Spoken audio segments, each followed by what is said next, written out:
Puan pemilik cafe truck ni ke? Ya betul. Boleh saya tanya, berapa modal untuk buka food truck ni? Modal lebih kurang RM30,000 hingga RM40,000 Malaysia. Wah, banyak juga tu. So, kalau untuk jualan harian, banyak tak? Disebabkan saya berniaga dekat kawasan perumahan, so saya punya average jualan harian saya dalam 300 hingga 400 untuk weekdays. Boleh tak Puan recommend pastry apa yang sedap kat sini? Okey, paling orang selalu cari adalah banana pudding. Kemudian ada cinnamon rolls lah. Selain daripada tu, kita juga ada kita chocolate soft cookies dan ada Dubai chocolate brownies. Jadi ini yang kami order dan no wonder banana pudding ialah salah satu popular menu di Fako Pastry sebab memang sedap. Puan Amira, boleh ceritakan sedikit bagaimana cafe truck ni bermula? Saya home baker, saya baking dari rumah saja dan saya banyak masuk event untuk jual pastry lah. Oktober 2023, saya mula dekat warung macam pop-up.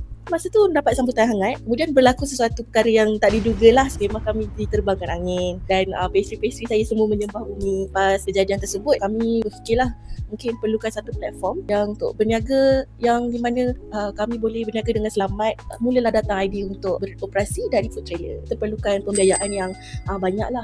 Kebetulan masa tu saya join CGC punya program and then dia perkenalkan saya kepada Funding Society. Tarik sebab dia bagi tahu berkenaan nak dapatkan pembiayaan mudah, cepat, masa yang singkat. So saya cuba apply. Alhamdulillah rezeki saya dapat. So saya gunakan untuk membeli untuk membeli mesin kopi. Selebihan tu saya gunakan untuk membeli bahan-bahan mentah lah. Puan Amira dah ada plan tak untuk tahun depan? Actually tahun depan kita ada bigger project lah untuk Fako Pastry dan kita buat penghijrahan. Decision yang sangat besar. Kita akan berpindah daripada Selangor ke hometown saya di Johor. Saya akan beroperasi dari bakery studio. Pada Johorians, so kalau nak cari Fako Pastry dan nak cuba pastry sedap, jangan lupa cari Fako Pastry di Johor. Jika anda inginkan bisnes anda untuk berkembang, ketahui tentang pembiayaan mikro pada hari ini, support local business.